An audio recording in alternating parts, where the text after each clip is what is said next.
Crypto, the notion that SEC Chairman Gary Gensler is quitting has swept Twitter. John Deaton, an attorney who is in favor of XRP, has responded on the speculation. The cryptocurrency world, and notably XRP backers, is in an uproar over a commentary written by Charles Gasparino for the New York Post.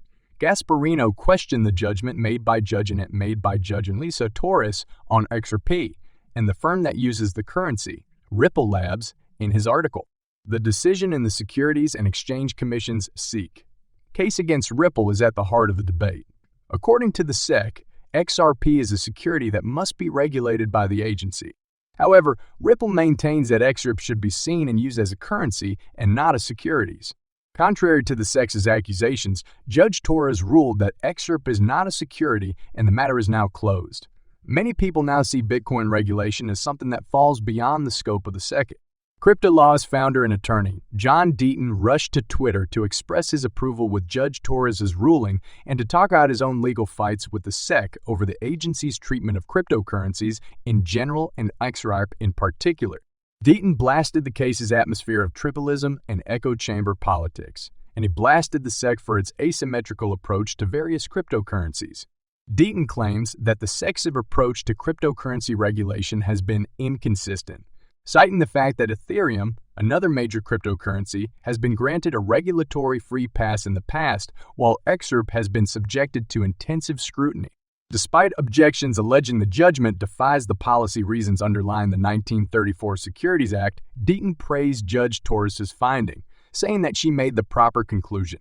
He speaks highly of the judge's background and experience, claiming that the SEC would need more than luck to reverse her ruling on appeal. Meanwhile, attorney and Metal Almond founder James A. Murphy tweeted in response to Gasparino's post, calling out the writer for making baseless accusations against Judge Torres. He supported Judge Torres' decision and said that Gasparino had overlooked an important difference between stocks and cryptocurrency tokens. Many people who engage in the cryptocurrency market hope to one day amass a fortune. The difference between XRP and Bitcoin is enormous when considering the number of tokens one would need to become a billionaire. Investors who want to become millionaires with XRP should know that doing so requires a substantial outlay of capital. However, because to XRP's lower pricing in comparison to Bitcoin, investors may buy a larger quantity of tokens with a smaller investment. Bitcoin now has a greater value than XRP. With this in mind, would-be multi-millionaires who want to invest in XRP may amass a sizable amount of tokens, making millionaire status a more feasible goal. However, it might take a greater initial investment in Bitcoin to get the same result. However, there are dangers associated with this investment, as there are with any. Cryptocurrency markets are notorious for their volatility and frequent price swings. Before putting their money into any digital asset, investors should proceed with care and do extensive study. The investor's risk tolerance and investing objectives are other important considerations. The best route to financial security for one investor may not work for another. Successfully managing the Bitcoin market also involves thinking about the long term and diversifying one's financial portfolio. In the SEC's complaint against Ripple Labs, Judge Analisa Torres finally ruled on the parties' summary judgment requests on July 13, 2022. The SEC and Ripple Labs both came out on top in the 34-page ruling, which implied that certain purchases of Ripple's XRP coin constituted securities while others did not. This verdict was applauded by crypto enthusiasts since it seems to indicate that XRP tokens are not securities. As regulatory pressure on the business increases, this verdict might be a major boon. After raising over $1.03 billion through unregistered securities offerings, the SEC filed suit against Ripple and two executives, including co-founder, executive chairman of the board, and former CEO Christian Larson and current CEO Bradley Garlinghouse, in December 2020. The SEC has not been shy about going after Bitcoin firms, but this is their most publicized case to date.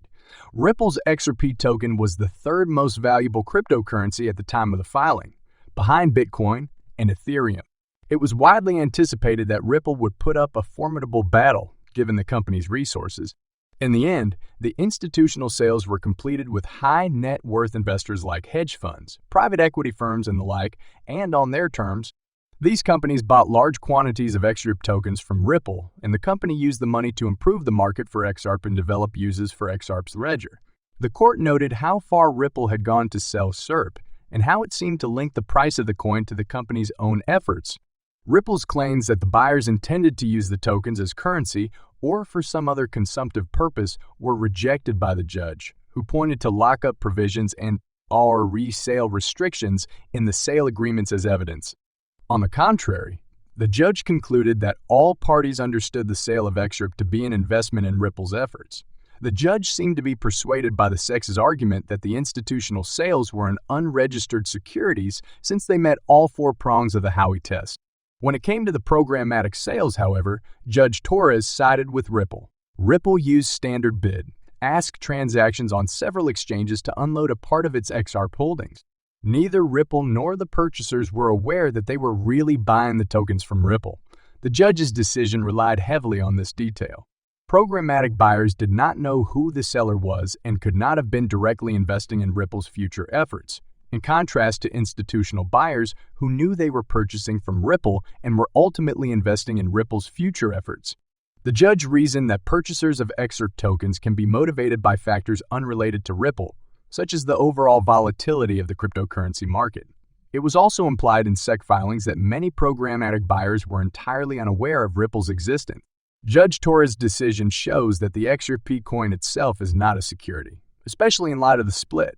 The verdict caused a sharp increase in the price of ARPSHER, since most of the largest cryptocurrency exchanges have restored the token's trading capabilities. This decision seems to imply that, barring specific subjective expectations of buyers and sellers, most tokens are not inherently deemed securities. The business world applauded the outcome.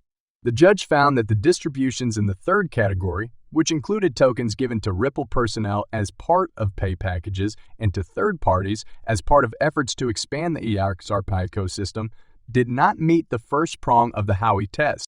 The SEC has already signaled its intent to file an appeal of the decision. According to a court document the SEC filed on July 21, 2023, in its case against Terraform Labs, those portions of Ripple were wrongly decided, and this court should not follow them. This was in reference to the programmatic sales. A further statement from the SEC reads, Ripple conflicts with and adds baseless requirements to Howey and its progeny. The U.S. Securities and Exchange Commission (CSEC) decision to appeal in the Ripple case has left many in the cryptocurrency sector scratching their heads. Nicolesh Dew, a journalist for CoinDesk, clarifies the murky circumstances of the case, and Mr. Huber, a major player in the cryptocurrency community, discusses the implications of the court's verdict. Ripple's XRP sales have increased dramatically month over month despite the ongoing legal battles. But what does this portend for XRP, and how does it stack up against the cryptocurrency's turbulent history? It claims that the decision by the SEC to appeal the Ripple case is being questioned by both crypto attorneys and fans. This action has further complicated the already murky legal landscape around Ripple as a cryptocurrency. Quite a few crypto lawyers are even saying the decision itself doesn't really make a lot of sense, Dee added. Mr. Huber chipped in, saying that the court verdict had a silver lining despite the contentious appeal. XRP was not ruled a security. The market was relieved by this clarification. Ripple has continued to sell XRP despite the legal uncertainty. Surprisingly, the business has sold 2.22 billion XRP since the beginning of 2023, up significantly from the average monthly sales volume of 200 million XRP in the previous year. Mr. Huber reassured XRP supporters who had expressed worry that a separate group was buying up these large quantities of XRP. Despite the massive amount of transactions, XRP still outperformed the market. If we rewind to 2017, XRP holders rode a roller coaster of extraordinary highs and lows. Ripple's escrow feature launch resulted in a 400% increase in XRP's value, followed by a stunning 60% decline the next day. This was the first of several swings in volatility that kept traders on edge. By the end of 2017, investors who bought and sold XRP at just the right times witnessed returns of over 1,200%. The tremendous volatility of the market, however, made it essential to have a plan in place to lock in gains and ride out the storm. The only winners would have been short-term investors. Most traders don't even bother with a plan. Since Judge Torres' judgment, the value of XRP has been steadily increasing, solidifying the cryptocurrency's place as one of the world's four most prominent digital currencies. Analysts have expressed concern that the current increasing trend may not be sustainable. The market mood indicators are flashing red, indicating that Excerpt has a tough road ahead of it.